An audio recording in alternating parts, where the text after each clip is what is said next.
बिस्मिल्लाह वस्सलाम अला रसूलिल्लाह। सवाल हमारे पास है कि रूह क्या चीज़ है, क्या नबी करीम अलैहिस्सलाम को भी रूह का इल्म अता किया गया? देखें, इस हवाले से पारा नंबर 15 में कुरान मजीद की आयत मुबारक है, कुल रूह मिन अम्रि रब्बी। है महबूब, आप इरशाद फरमा दीजिए कि रूह मेरे रब के हुक्म से एक चीज़ है।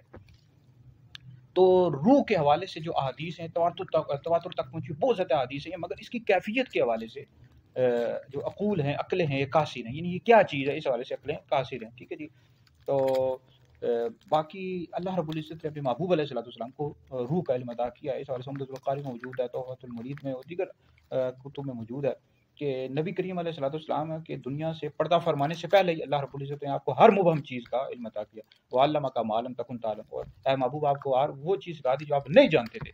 तो रूह का इल्म भी अल्लाह रब्बुल इज़्ज़त ने अपने महबूब अलैहिस्सलाम को अता किया। अब ये क्या चीज़ है, इसकी जो कैफियत है, इसके हवाले से अक्ल कासिर है, इसमें बहस नहीं करनी चाहिए। ठीक है जी। ये अल्लाह रब्बुल इज़्ज़त जानता है या नबी करीम अलैहिस्सलाम जानते हैं। इस तरह शरफ़ अकबर में मौजूद है कि जिस्मानी हयात से अलग एक चीज़ है। ठीक है, रूह। बाकी रूह जो है, ये जब इंसान यानी फौत हो जाता है तो उससे जुदा हो जाती है। तो जो रूह को फना माने वो बदमज़हब है। ठीक है जी। तो बाकी जो रूह है, इसका ताल्लुक जिस्म से बाकी रहता है। तो अब रूहें जो होती हैं, वो मुसलमानों की जो रूहें होती हैं, किसी कब्र पर, किसी की मुख्तलिफ जगह पर, आसमानों पर। कुफार की जो रूहें होती हैं, मुख्तलिफ जगहों पर रहती हैं, ज़मीन के नीचे और मुख्तलिफ जगहों पर। ठीक है, बहरहाल जो रूह की जो कैफियत है, इसके हवाले से अक्ल कासिर हैं क्या चीज़ है, इसमें बहस नहीं करनी चाहिए।